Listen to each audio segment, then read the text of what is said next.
Hai co-friend, jadi di video hari ini kita akan membahas mengenai soal larutan H2SO4 dapat menghantarkan listrik karena, ini termasuk ke dalam pembahasan dari elektrolit, di mana elektrolit ada tiga, elektrolit kuat, elektrolit lemah, dan non-elektrolit.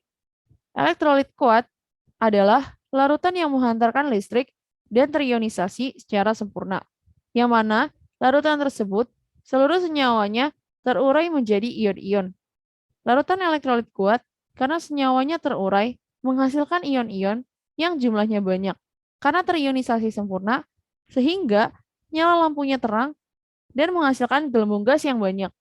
Larutan elektrolit lemah adalah larutan yang menghantarkan listrik namun lemah karena tidak terionisasi secara sempurna atau terionisasi sebagian sehingga hanya sedikit jumlah ion-ion yang mampu menghantarkan listrik.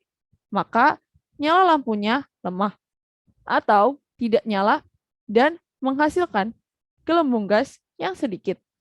Larutan non-elektrolit adalah larutan yang tidak dapat menghantarkan listrik dan tidak terionisasi, sehingga tidak ada nyala lampu dan juga gelembung gas.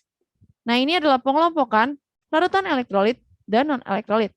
Senyawa elektrolit dibagi dua, ada senyawa elektrolit kuat, berupa basa kuat, asam kuat, garam mudah larut. Kemudian, senyawa elektrolit lemah, ada basa lemah, asam lemah, dan juga garam sukar larut.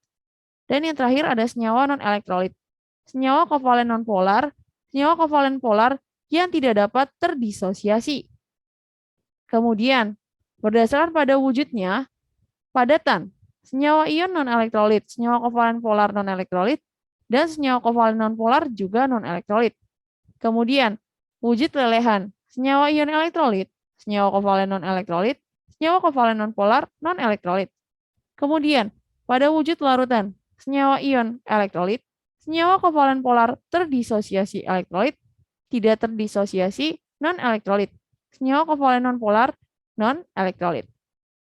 Nah, larutan H2SO4 termasuk ke dalam asam kuat dan senyawa yang berikatan kovalen polar. Larutan H2SO4 dapat terionisasi sempurna dalam air, sehingga dapat menghantarkan listrik jika dihubungkan dengan sumber listrik. Maka berdasarkan pada pembahasan berikut, jawaban yang tepat pada soal adalah yang E.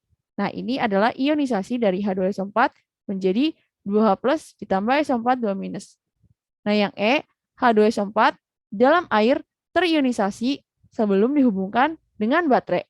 Sampai jumpa pada soal berikutnya.